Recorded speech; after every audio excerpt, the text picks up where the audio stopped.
500 টাকা নোট এখন বাংলা ওই দেবেন না সেটা তো বলছেন 10 টাকায় আছে 10 টাকা দিয়ে নিয়ে যায় 500 টাকা নোট বাংলাতে পারিনি বাইন্দে দেন এটা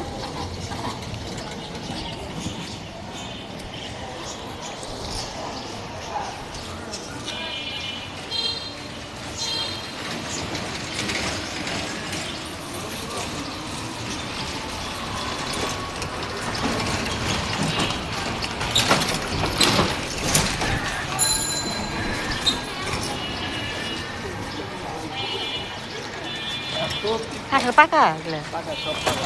ভালো হবে একদম ভালো বুঝুন আনারস কত করে বিক্রি করতেছেন 50 টাকা পিস আর কাঁঠাল মনে হচ্ছে ওই হবে না শক্ত হবে মনে হচ্ছে নরম দিবেন নরম নরম দিবেন এটা গ্যাস গেলে